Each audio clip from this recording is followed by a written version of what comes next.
बिदां नों बहा दं बिदां नोंखौ आं नागिरगासिनो दं बिदां आंखौ गारनानै बहा थांखो नों बिदां फिसानि आरो आंनि मोखांखौ नायनानै गोसोखांनानै फैफिनदो नों बिदां सान हर फिसाया नोंखौ गाबै गाबै नागिरबाय दं बिदां आइ नों बहा दं होननानै आं जेरावबो ओंखारनो हाला बिदां फिसाया गस्ला गस्ला हमनानै बोबथाना नोंखौ सोङै सोङै गाबबाय दं बिदां बिदां सना दिनैहाय नों जोंखौ फिसा फिसा मा साननानै जोंखौ गारनानै थांखो आरो बबे जायगायाव दङ नों अननानै जोंनो खेबसेनि गोसोखौ गोरबोखौ दा गावस्रा हो जों नागिरै नागिरै नोंखौ लिंलायनाय मोनबाय बैयाव लोगो मोनगोन बैयाव लोगो मोना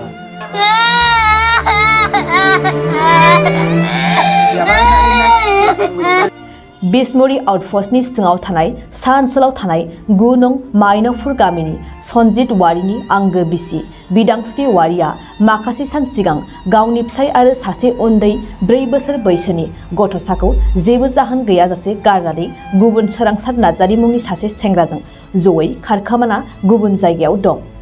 बेनिखायनो अन्नानै सोरबाफोर सावगारियाव नुनाय सनजित वारिनि अनजालि बिसि बिदांस्रिजों लोगोसे सोरांसार नार्जारी मुंनि सेंग्राखौ बहाबाफोर नुसनबायोबा नैबे 9957072426 जानबुं नम्बराव खिन्थाहरनो थाखाय नखरनि सोद्रोमाफोरा खावलायदों। बिदां सना दिनैहाय नों जोंखौ फिसा फिसा मा साननानै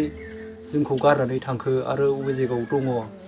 नों अननानै जोंनो खेबसे फन खालाम आरो जोंनि गोसोखौ गोरबोखौ दा गावस्रा हो जों नागिरै नागिरै नोंखौ लिंलायनाय मोनबाय बैयाव लोगो मोनगोन बैयाव लोगो मोना सानो बैयाव खोनायो बैयाव थाङो बेबो लोगो मोना दिनैहाय नोंखौ खोनाबाय आङो दिल्लीयाव सहैबाय होननानै आरो मैयाहाय खोनादोंमोन कर्नाटक बर्डाराव दं होननानै एखमबा खोनायो तामिलनाडुआव दं होननानै दा नोंखौ जों नुवा खोना माबोरैहाय मिथिबावनो आरो बहाय दङ जों बेखौ जेबो मिथिला आरो नोंखौ खोनादों आङो सोरांसारजों लोगो मोनहैबाय होननानै दा नोंसोरो अननानै जोंनो फन खालाम सानैजों नोंनि फिसाखौ नों नायनानै अनहर मानोना जों सानैजों इसेबां थांखि लानायफ्रा बेफोर मा जाजोबो गासिबो फैमाल जाजोब्बाय दा जों मा बिखाजों थांनानै थानो आरो बे फिसा सासेखौ लानानै आं मा मावनानै जागोन दिनैहाय बायहेरायाव थाङोबा फिसाखौ गालांनो हाया फिसाखौ गालाङोबा उन्दैया गस्लायाव हमथानानै लाखियो जेबो खामानिबो मावनो हाया नागिरनायावबो लांफाबाय आङो फिसाखौ खुन खाखा नोंसिनि बाय बाहागिनाव नागिरजोब्बाय डाबल जाबाय ओंखायनो दा बेफोरो मानो बिदि जाखो बिमा नोंनि दायफोरखौबो आं गासिबो लाजोबगोन होननानै आं नोंखौ बुंखादोंमोन ना नों जेखि गोरोन्थि मावा मानो बेखौ आं गासिबो बानस'जोबगोन होननानै आं नोंखौ खनले बुंबाय दा बैफोर गोसोखौ मोजां साननानै गोसो गोरबोजों सान नोङो दिनैहाय आं नोंखौ हाबा जानायनिफ्रायबो खेबसेबो आखाइ होफेराखै होननानै नोंनो बुजियो नोंनो खिन्थानो रोङो बेफोरखौ मानो बावजोबखो नोङो मालाय बायदि आं दुदा बुवाखै नोंखौ नोंनोथ' गोसो गोरबोआव दंना बिमा दिनैहाय नोङो नोंनि फिसा आरो आंखौ गोसोखांनानै नाय नोंसिनि न'आव फैबायबाबो एसे खम दान्दिसेबो आङो हरसेबो दोना नोंखौ अननानै लानानै थांफिनो आङो दिनैहाय खोनासं बयबो आइ आफा बिदा फंबायमोन अननानै जोंखौ सोरबाफोर बबेहायबाफोर नुयोबा बे बिदांस्रि आरो सोरांसारखौ हमनानै दोन आइ आफा बिदा फंबायफोर रायजो राजाफोर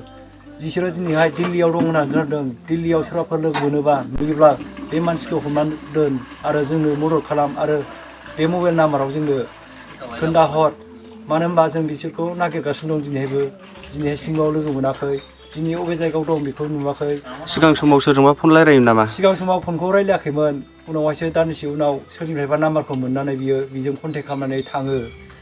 ओमफ्राय उनाव खोनादों दि सानजानि सासे हिनजावासो बेखौ लांफादों फन कन्टेक्ट खालामनानै ओमफ्राय सोरजोंबाफोर मोजां मोनलाय होननानै सन्देह दं नामा नोङो गैयामोन साननाय गैयामोन सन्देहबो गैयामोन जेबो गैयामोन उनावहायसो न'निफ्राय फैनानै खारबोनानै गावसिनि न'आव थाफैनायाव साननैसो थानायाव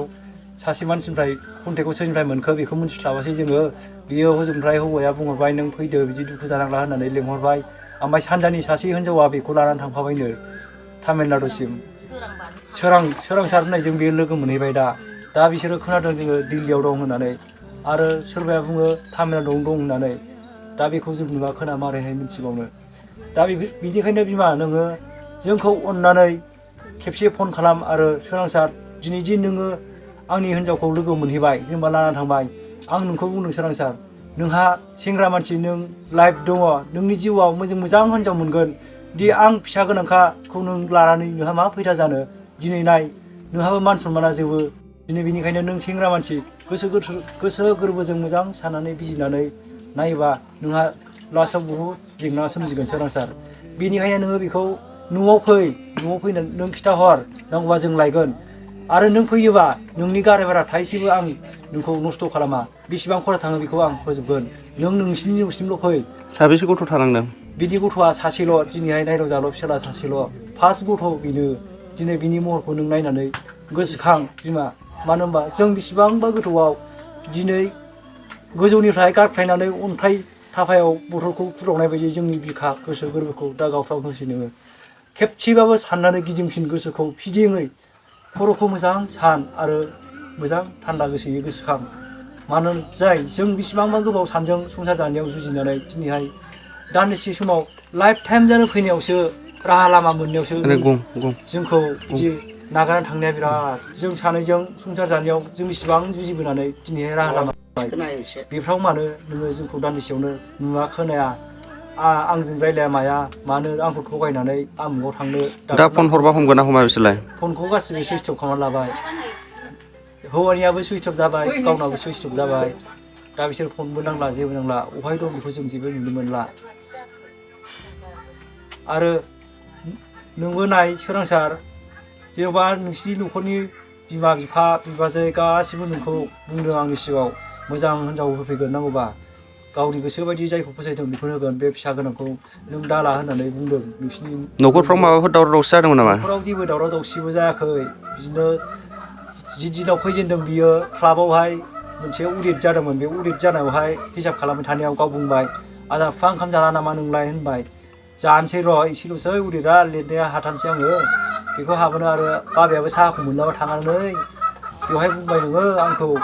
नै ओंखाम जाला नामा होननानै थांसिगोन र' होननानै बुंनायावनो दसे समावनो नोङो आंनाव फन हरबाय फंबाया आंना लोमजानाया बारा जाबायनो आजा बिफा हस्पिटालाव बाबाया नायनायाव दं होनबाय आंखौ थगायनानै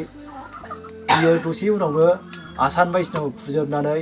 डाइरेक्ट फात्ता मोनै रावबो नुफ्लाबै खारस्लिउ खारनानै थांदों होननानै गामिनि मानसिफ्रा खिथाबाय आं दसे उनावनो कारिगाव बेंसहैबाय थेवबो लोगो मोनलायासै आङो बियो बबेथिं थांखो आं नुस्लाबासै नोंखौ बिनि उनाव आं नागिरबावबाय नोंसिनि जाथि खुरमा सानब्रै सानबा सप्ता खनसे नागिरबाय आं नोंसिनि आइ आफा आनै मादैमोन गासिबो नागिरजोब्बाय आं नागिरै दिनै मेंग्लिनायाव दा लास्टआव मोनबाय आं नोंखौ दिल्लीयाव फैयो होननानै दा दि सोरांसार नोंबो गोसोखौ मोजाङै साननानै नाय नोंदि आंजों दाख्लै रायलायहरदों थैब्लाबो थांब्लाबो नागिरबाबो नोंसोर हाजार इउटुब फेसबुक हो थेवबो मोननाय नङा होनना बुंदों नाथाय नोङो बिदि साननो नाङा मानो होनब्ला नोंहा जि बे गथ' सासे दं आंहा बे गथ' जि सासेनि फाबा आंनाव थानाय नङा गासिबो नोंनाव नांहैजोबगोन बाहाय नों बेखौ गोसो गोरबोजों मोजां साननानै बिजिरनानै नाय मानो होनबा दिनै बे गथ'आ गाइखेरखौ गारजोबाखैमोन बाहाय बियो साराय बोसोरल' जादों बिमायानो मिथिखायो जि दिन नोंजों दंहैफायो गावनावसो बेबो मिथियो मानो होनबा बे दिनै जाया होनबा जानाय नङा माने गथ'आ हर गेजेराव सिखारोबा आंगो सांगो मामिया होननानै दांग्रोमलाबायो नागिरलाबायो मा खालामबाव आंलाय दसे एखमबा सिखारबाय बानानै लाबाय बेरायहैदों फैयाखै मामिया आलासि जाहैना होननानै थगायनानै दोननांगौ जाबाय ओंखामखौथ' जाखाया बिमायानो मिथिखायो बिदाङानो मिथिखायो मानो होनबा एखमबा मेथाइजों जाबाय मोनायाव दानसे हर गेजेरनिफ्राय गाइखेर एसे जाबाय बेजोंसो थांनानै थायो बे फिसाया मा खावलायहरनो सानो नोंथाङा रायजो राजाफोरखौ मोनसेल' आं दि खावलायनो लुबैदों रायजो राजाफ्रा बेखौ जेरावखि लोगो मोना जेरावखि नुवा बे मानसिखौ हमनानै दोनोन आइ आफा बिदा फंबायमोना बयहाबो मानो होनबा दिनैहाय परदेसाव जोंनि मानसिया बुहुत आनै थानि दंहैयो बैफोर मानसिफ्राबो नुयोब्ला बिसोरखौ खिथाहरखोबा आरो फन हरनानै जोंनो खिथाहर मानो होनबा बिसोरजों जाय थाफायो बिसोरबो एसे खेल खालामनानै जेन'बा बिनि महर मोखांखौ नायनानै फट'जों एडजास्ट खालामनानै बे मानसिखौ हमनानै दोन आइ आफामोनहा जेरावखि नुवा मानो होनबा बिसोरो दिनै बैयाव बारस्लायलाय खारगासिनो दं होननानैसो मिथिनानै दङ जोङो दा बेनिखायनो जायखि नुवा जायखि लामा सामायाव बेरायनाय नुवा बिसोरबो हमनानै दोन जों बिनिफ्राय सौहैगोन हमनानैल' दोन नोंसोरो रावखौबो गिनांगौ गैया जोंनो खौरांखौल' हर होमबाना जों सहैगोन गोग्गो आदार जाग्रा सुबुंफोरनिसिम मोनसे गोजोनथाव खौरां उदालगुरि जिल्लानि सिङाव थानाय मावरिया गामियाव मनाटिसा गावसुंथा हान्जानि सोद्रोमा हांमा ब्रह्म बिथाङा आसाम स्टेट रुरेल लाइभलिहुड मिशननि गेजेरजों खानस्रि हासार आरो गोबोर हासारजों दिहुनजानाय अर्गेनिक मैगं थाइगंनि गला बेखेवनाय जाबाय गोग्गो मैगं थाइगं जाग्रा गोसो गुदुं बायग्रा सुबुंफोरा गाहायाव होनाय जानबुं नम्बराव जगाजग खालामनो हागोन जानबुं नम्बरा जाबाय 8011748256 जानबुं नं 8011748256